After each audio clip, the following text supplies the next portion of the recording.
Obrigado, Débora. Ernesto, o André e a Débora falaram bastante aqui sobre, vamos dizer assim, as questões privadas, né, do seguro, o relacionamento do segurado com o segurador.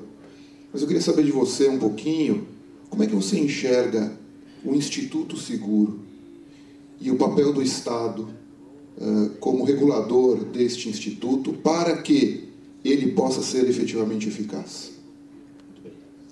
Bom, em primeiro lugar, eu quero agradecer ao Dr. Fernando Marcondes e ao Rafael Marinângelo, eu podia falar Marinângelo e a Oki, pelo convite. Parabenizar meus colegas de mesa pelas suas colocações importantes e concisas, e que permitem eu fazer um discurso do homem da capa preta, né? Do que está na noite, não no dia. Eu comecei a minha vida profissional em 1982 numa companhia de seguros chamada Companhia de Seguros Aliança da Bahia. Lá tinha um senhor chamado Fernando Lopes Nunes, que havia sido presidente de uma seguradora em Portugal.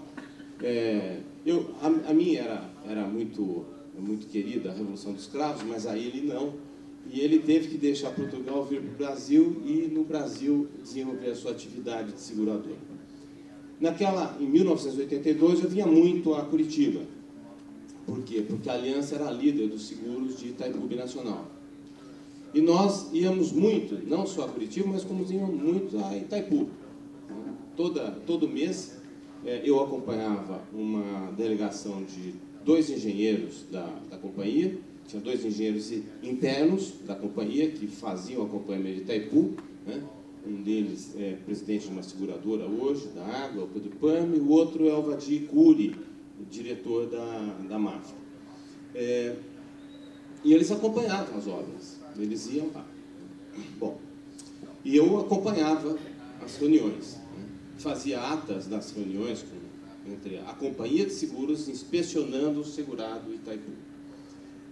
Fazemos recomendações como seguradores, envolvíamos o IRB, que era o ressegurador monopolista, para que o IRB cooperasse com a sua experiência, porque a experiência de um grande ressegurador necessariamente deve ser maior do que a experiência de um grande construtor, porque um trabalha com o universo de grandes construtores e o outro trabalha com a sua experiência individual. E o relacionamento, então, ele era proativo, não no sentido hoje proposto pelas seguradoras, que a doutora Débora acaba de trazer para nós, no sentido, não o segurado informar tudo enquanto qualquer coisa acontecesse, mas o segurador está lá presente, levando a sua experiência e colhendo diretamente as informações e interagindo proativamente com os segurados. Bom, hoje de manhã eu vinha cedo para cá, mas eu fui acordado por um amigo que me conta o seguinte: olha, eu contratei o seguro, meu filho contratou o seguro, nós contratamos todos os seguros juntos, e é um seguro automóvel.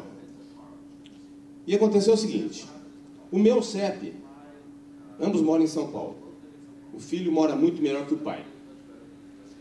O meu CEP foi utilizado pelo corretor. E agora houve um acidente na 23, na semana passada, e eu não sei porquê, a seguradora disse que não tem cobertura, porque houve informação de CEP equivocado. Bom, eu entrei em contato, ele falou, com o serviço de atendimento da seguradora, e o serviço de atendimento da seguradora disse que é porque o CEP importa para a definição da taxa que vai ser aplicada para cálculo do prêmio. Então eu disse, então, por favor, se houve isto, eu quero pagar essa diferença. Ah, tá bom, perfeito. Depois a pessoa liga para ele na data de ontem e fala, olha, nós estivemos revendo aqui o seu caso, mas a negativa está sendo confirmada. Eu falei, mas por quê? Eu falei que eu pagaria essa diferença. Eu falei, não, a taxa seria inferior.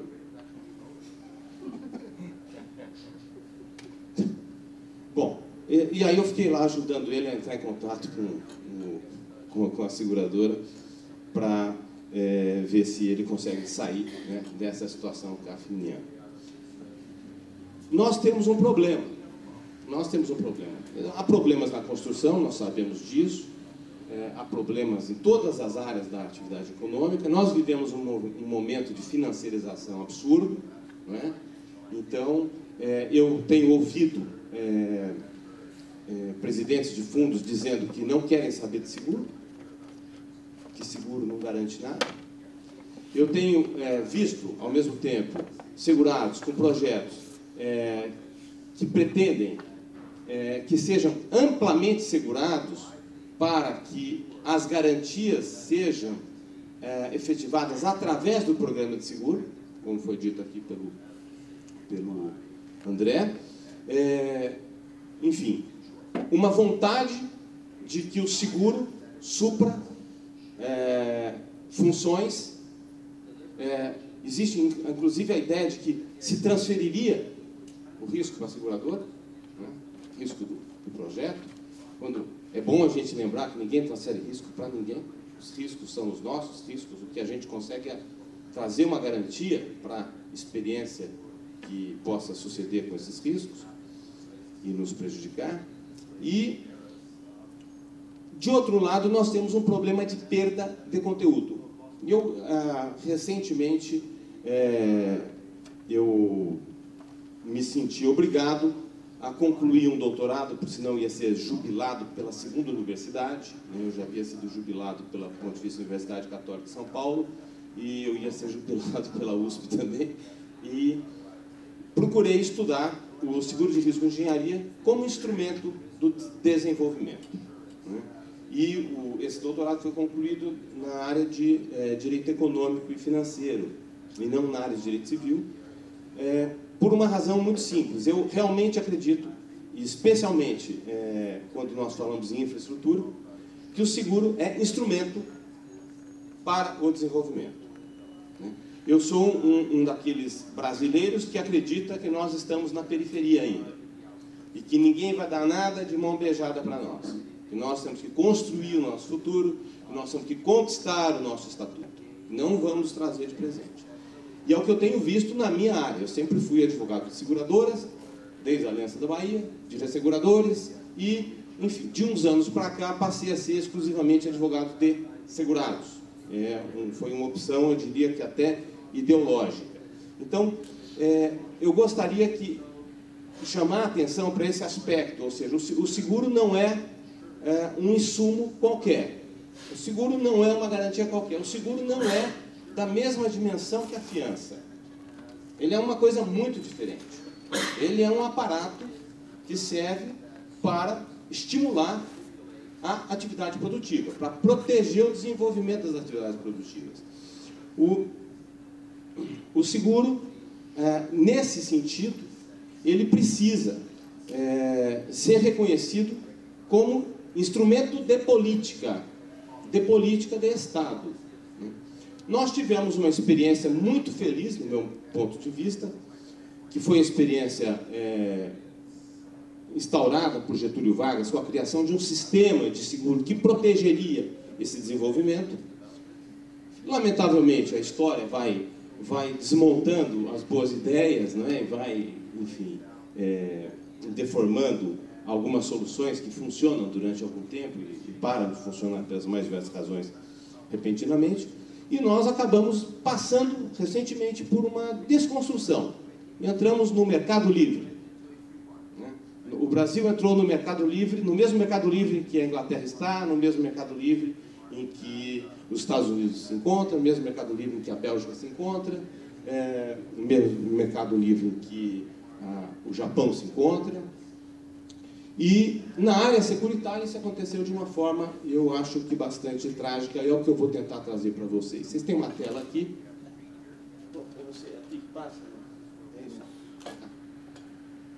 Eu tenho aqui, eu vou deixar com a organização esse PowerPoint, que tem aí alguns elementos que podem ser interessantes para os senhores. E está aí o Túlio Ascarelli, grande comercialista do século XX, dizendo que o seguro caracteriza a condição econômica do mundo moderno, porque viabiliza atividades econômicas produtivas integrantes ao desenvolvimento do país.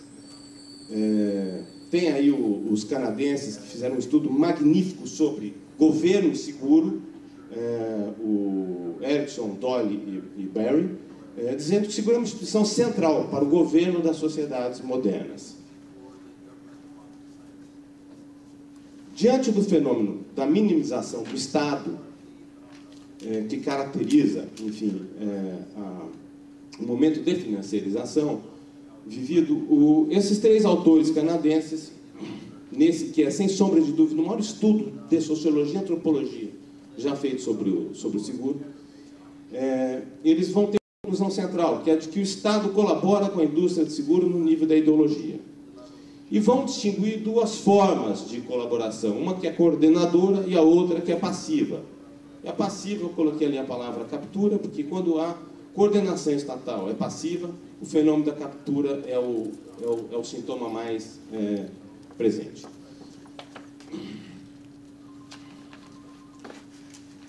Como é que vão os seguros de riscos de engenharia no Brasil? Os seguros de risco de engenharia no Brasil, que são seguros essenciais para o processo de desenvolvimento, eles estão em amplo declínio. Eles têm índices de declínio. Ou seja, em anos em que a atividade econômica esteve envolvida com obras de infraestrutura mais do que antes, ao invés de crescer, né, e se fala muito no crescimento do mercado, no aumento da poupança pública através do sistema de seguro. Isso é quase que um grito de guerra do segurador para mostrar o sucesso da instituição. Mas isto acontece de uma forma que talvez não seja para a sociedade, especialmente para a nossa sociedade, minimamente útil, né? Eu não sei quem dos senhores se incomoda quando vai comprar uma televisão e querem lhe vender garantia estendida. Quando vai comprar o iPhone e querem lhe vender garantia estendida. Eu me incomodo, né? Enfim. E eu... Não se incomoda? Eu nunca compro. Nunca compra, enfim. Dá até dó do vendedor, porque a gente olha, coitado, ele não tem comissão na televisão, mas ele tem uma boa comissão na garantia estendida. Então esse é um grande negócio para o sistema segurador aberto que está aí. Agora, o seguro de risco de engenharia seguro de risco de engenharia não é. Está aí, ó. Nós temos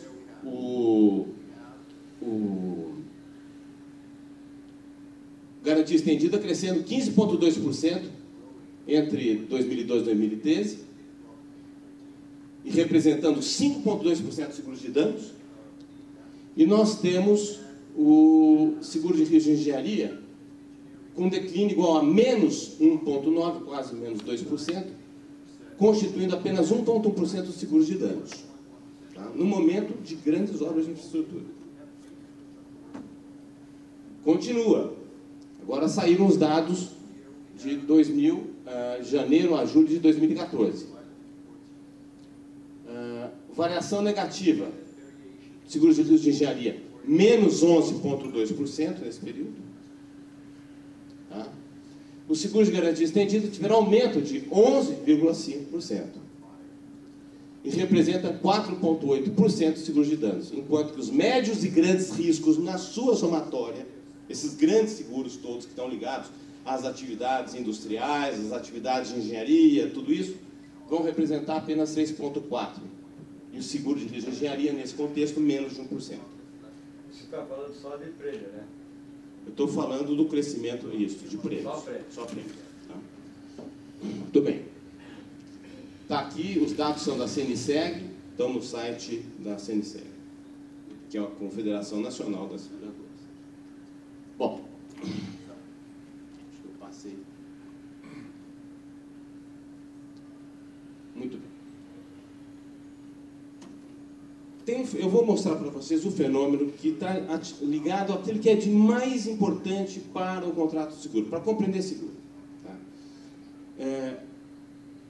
O seguro não garante, eu já disse que ninguém transfere o risco para o segurador.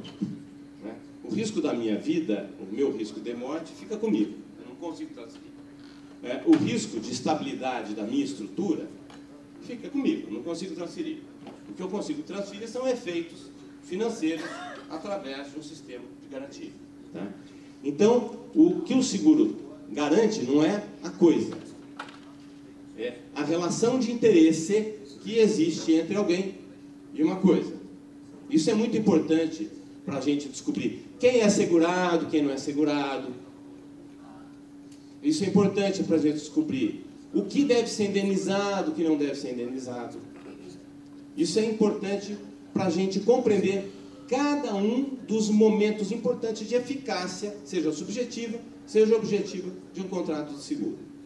Bom, o nosso Código Civil de 2002, se trouxe alguma coisa que presta sobre o contrato de seguro, na minha opinião, é o artigo 757. Eu falo isso porque todo mundo diz que esse código é muito novo, é de 2002. Ele não é de 2002. Esse capítulo estava redigido desde os anos 60. E ele era redigido com base numa experiência dos anos 40 e 50. Solucionando problemas que já estavam resolvidos lá no Supremo Tribunal Federal. Ou seja, com processos demorados, que são os nossos processos judiciais, processos de 10, 15, 20 anos. Então é 40, 50 os problemas resolvidos no Supremo em 60 e solucionados no Código. Mas trouxe o Código uma importante armadura para o contrato de seguro. No artigo 757, que é o primeiro do capítulo, que vai dizer que o contrato de seguro garante o legítimo interesse do segurado relativo. Fala a pessoa ou a coisa, e na realidade não é só a pessoa ou a coisa, é qualquer bem da vida, como foi dito pela doutora Raquel, com relação aí aos seguros de garantia de obrigações. E isto é fundamental, garantir o interesse legítimo do segurado. Essa é uma questão teórica que está colocada desde há muitos anos. Autores alemães do século XVII falavam sobre isso.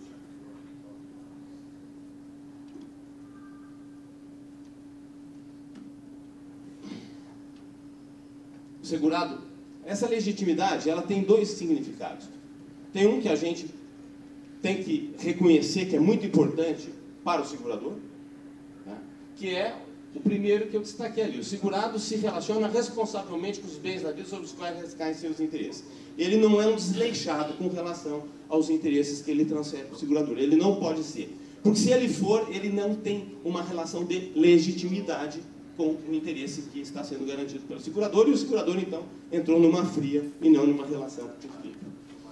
E o objeto seguro não é o bem da vida em si, mas é o legítimo interesse do segurado. Não é a coisa.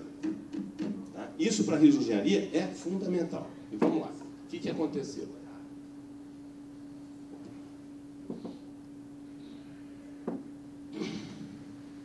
Olha aqui. Ó. O ministro Rui Rosado, é um ministro aposentado agora do Superior Tribunal de Justiça, recentemente, em um congresso realizado agora em 2014, disse: a nossa doutrina elogiou a solução do Código Civil 2002 a incluir a expressão interesse legítimo no Código Civil.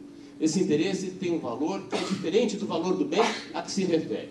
O valor do interesse do segurado é o valor que ostenta a relação entre o segurado e os bens. Quer dizer, o bem pode ter interesse, pode ter um valor, e o interesse pode ter outro. E isso pode ser motivo, e é motivo, de muitas vezes divergência entre segurador e segurado. Isso é transcrição de uma palestra, então não tem um texto fluido como é o texto do ministro Rosado, mas o que ele está dizendo é isso: o seguro garante interesse, e não a coisa. E isso é fonte de muita divergência hoje.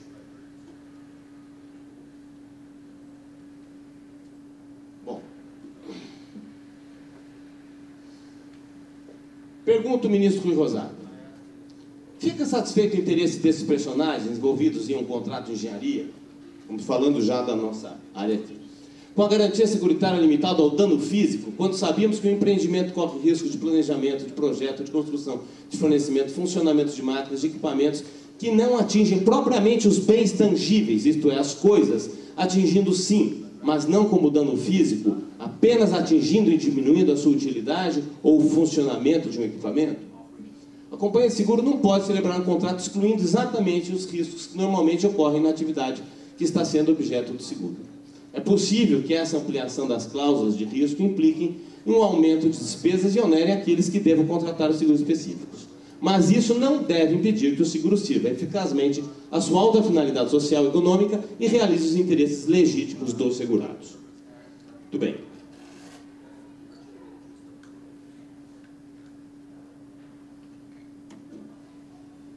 Todos sabem que em 2007 nós tivemos uma mudança estrutural no sistema segurador brasileiro, que foi a abertura do regime de resseguro. Ou seja, nós tínhamos monopólio de resseguro, era exercido pelo Instituto de Resseguros do Brasil, antigamente IB, Brasil Resseguros S.A. nos últimos tempos.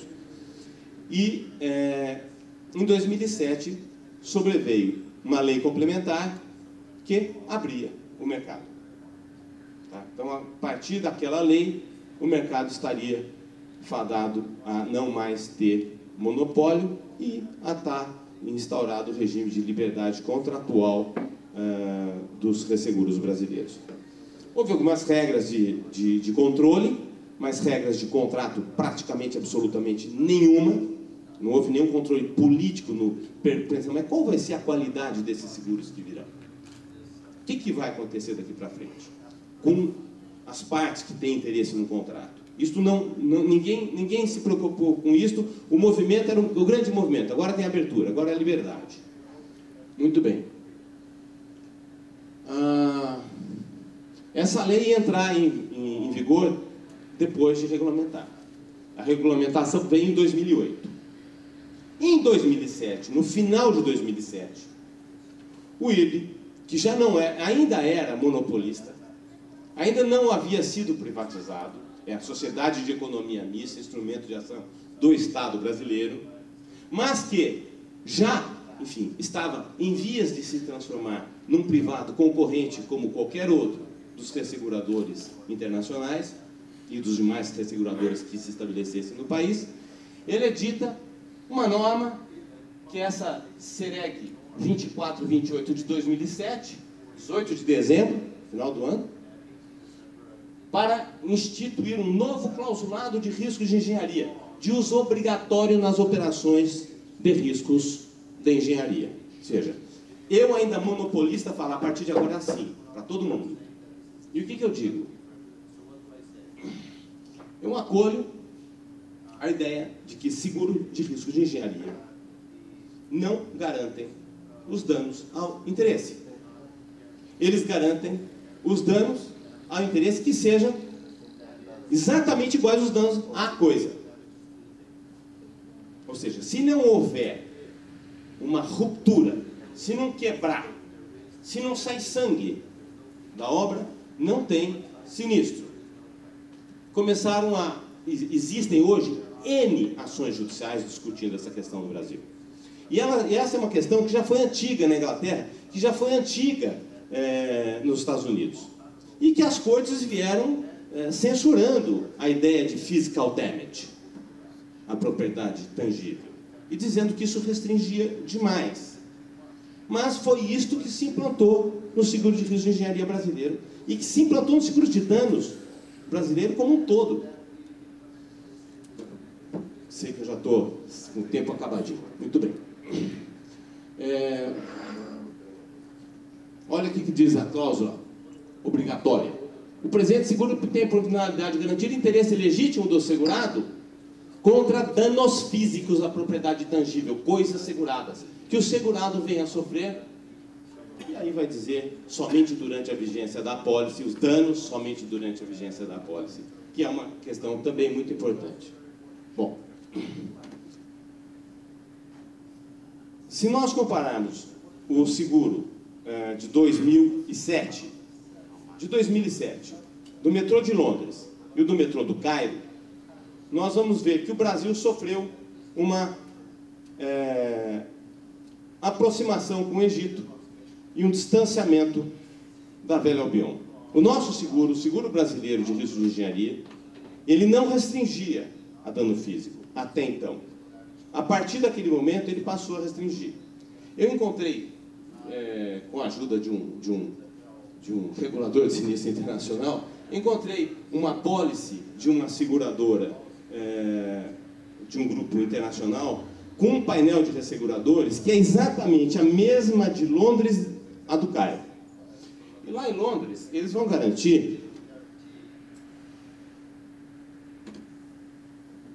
os seguintes interesses.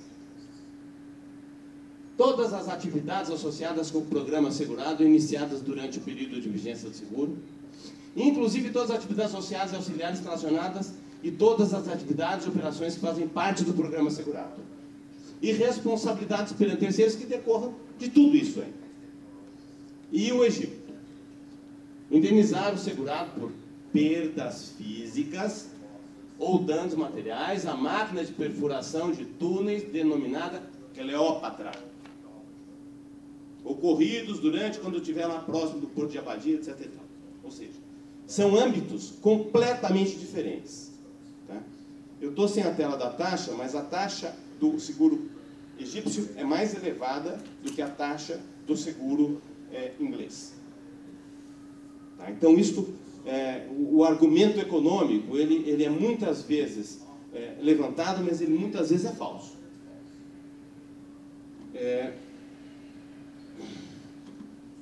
E como é que essa captura, porque já foi uma captura, foi a Sociedade de Economia Mista Brasileira, que trouxe um padrão que não nos interessava, que deprimia as nossas coberturas substancialmente. E o que aconteceu no processo cultural, né, do governo brasileiro? O governo brasileiro, preocupado com o fato de ter entregue já ao IB, está sem nenhum instrumento de ação, e no momento que falava que não tinha capacidade para isso, não tinha capacidade para aquilo, cria a Segurobras, que seria uma agência para reunir aí determinados fundos e para poder, eventualmente, ser utilizado como instrumento de intervenção do Estado brasileiro na área de seguros. E ao criar a Segurobras, né, com essa vontade de intervir, o que fez já o nosso legislador, o nosso executivo e depois o legislador? Vai dizer, a ABGF, né, Agência Brasileira de Gestora de Fundos Garantidores e Garantias, terá por objeto a concessão de garantias contra riscos de danos físicos ao imóvel. Pronto. Os danos não físicos ao imóvel já não podem mais ser garantidos pela agência. Houve aí uma... Bom, mais alguma coisa. Quando veio, em 2007, o IB intervir com aquela SEREG, para dizer que agora é dano físico à coisa, ele também disse o seguinte: é para os danos que tenham ocorrido durante a vigência de seguro. Danos físicos que tenham ocorrido durante a vigência de seguro. Muitas vezes é comum em qualquer tipo de seguro, que a causa do seguro aconteça durante uma vigência e os danos se manifestem depois. O atropelamento que não leva à morte até a 00 hora do dia tal, quando terminava a vigência do seguro, mas depois mata. Na engenharia, isto é o que mais acontece, né? São contratos que têm relações associadas do ponto de vista funcional. É a pesquisa de geotecnia, são os serviços de sondagem associados a elas, a execução da obra, são as operações de teste. Tudo isso muitas vezes acontece na fase de teste, um sinistro que estava plantado desde o início em função de um erro de projeto. Então é um problema, né, bastante grande, este que a SEREG trouxe. Os danos físicos que tenham ocorrido durante a vigência do seguro. Tá? Independentemente da causa já ter ocorrido durante a vigência do seguro e os danos terem se manifestado apenas depois. Tem aqui, isso funcionava assim? Não funcionava assim. Eu trouxe um caso do IB, um caso que eu trabalhei, sinistro incêndio da Propet S.A. em 2000, e ali era um caso em que houve uma ignição que teve início antes da meia-noite, mas que só produziu chamas a 1h15 da manhã. E a vigência do seguro terminava à meia-noite. E o ressegurador brasileiro daquela época disse: não, o sinistro teve início durante a vigência do seguro. Os danos aqui ocorreram depois. E pagou, como sempre pagaram. Isso mudou. Bom, na engenharia, mais do que nos incêndios. Os incêndios costumam ser simultâneos, mas na engenharia sempre há esse delay. Questão da continuidade das garantias. É muito difícil, durante toda a experiência brasileira dos anos 50, dos anos 30 para cá, nós temos como praxe, depois como norma produzida pela Superintendência de Seguros Privados, a regra de que os seguros se renovam, se prorrogam, mediante simples solicitação do segurado. Antes, no seguro de risco de engenharia, era obrigatória, automática, não precisa solicitar.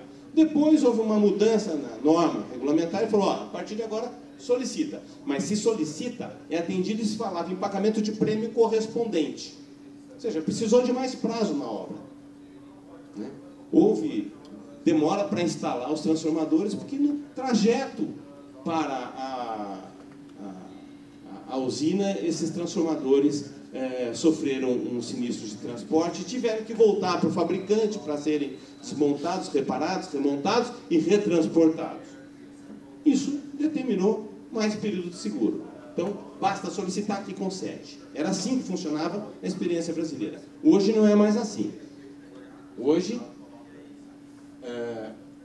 com a SEREG 2428 de 2007, essa mesma que eu falei, o pedido deve ser formal, está sujeito a um complexo regime de declarações e a prorrogação poderá ou não ser acatada pela seguradora, a qual fixa discricionariamente o prêmio para o período prorrogado e, finalmente, o conteúdo da garantia poderá ser modificado a critério exclusivo da seguradora. Olhem como é radical a norma. Se o prazo do seguro não for suficiente, o segurado poderá solicitar a prorrogação. Isso é norma. Olha como é a vontade insistente, quase que animal de se proteger, que poderá ou não ser concedida. Isso é uma regra de direito.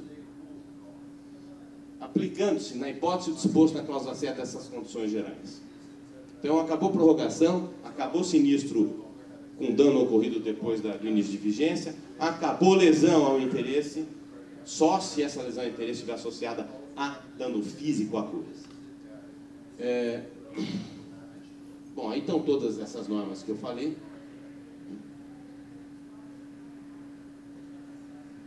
Exame da justificativa, para fazer o seguro, para fazer a prorrogação de um seguro de engenharia, é muito mais difícil do que contratar um seguro de engenharia novo.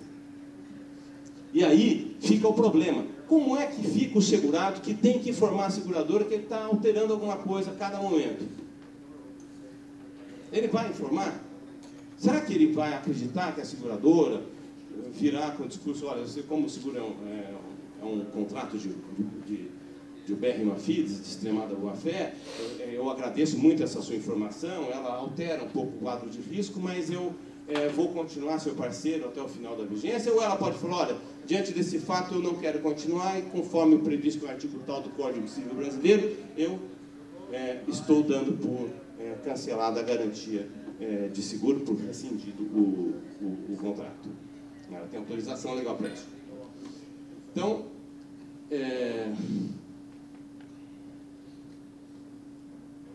existe hoje, um minutinho e eu termino. Existem hoje, em discussão no Congresso Nacional, 3 projetos de lei. São 3 projetos de lei de contrato de seguro. São projetos para que o Brasil tenha a sua primeira lei especial de contrato de seguro. Um é de 2004, deputado José Eduardo Cardoso, então deputado José Eduardo Cardoso.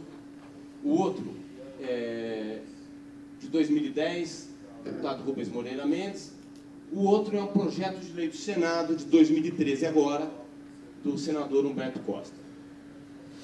Na comissão especial desse projeto de lei na Câmara dos Deputados, que vem desde 2004, houve um voto do atual relator, que é o deputado Armando Vigílio dos Santos Júnior, que é ex-superintendente da SUSEP e presidente da Federação Nacional dos Corretores de Seguros, e a anteposição a ele de um voto técnico em separado do deputado Eduardo Cunha. Tá? Eu trouxe o texto do deputado Eduardo Cunha e do senador Humberto Costa, que são absolutamente idênticos, para mostrar Que coisa se propõe nessa tentativa de criação de uma lei de contrato seguro? Artigo 1º. Atividade seguradora será exercida de modo que se viabilizem os objetivos da República, os fins da ordem econômica e a plena capacidade do mercado interno, nos termos dos artigos 3º, 170 e 219 da Constituição Federal de 1988. Artigo 55, parágrafo 7º. Os critérios comerciais e técnicos de subscrição ou aceitação de riscos devem promover a solidarização e o desenvolvimento econômico e social, sendo vedadas políticas técnicas e comerciais conducentes à discriminação social ou prejudiciais à livre iniciativa empresarial. Artigo 57, parágrafo 3º. O seguro destinado a garantir interesses que recaiam sobre obras consideradas relevantes para o desenvolvimento da infraestrutura brasileira ou sobre empreendimentos cuja garantia não possa ser interrompida, será prorrogado até a sua conclusão, ressalvado o direito da seguradora à diferença de prêmio proporcional ao aumento do tempo do contrato em razão da prorrogação. Então, durante a mais. Artigo 76. A seguradora responde, nos termos da lei e do contrato, pelos efeitos do sinistro ocorrido ou cuja ocorrência tiver início na vigência do contrato, ainda que se manifestem ou perdurem após o término desta. Ou seja, são algumas tentativas de trazer de volta alguns nortes para as relações contratuais securitárias e reinstalar aquilo que a gente acredita que deva ser o conteúdo dos contratos seguros do país. Muito obrigado, desculpe ter me estendido.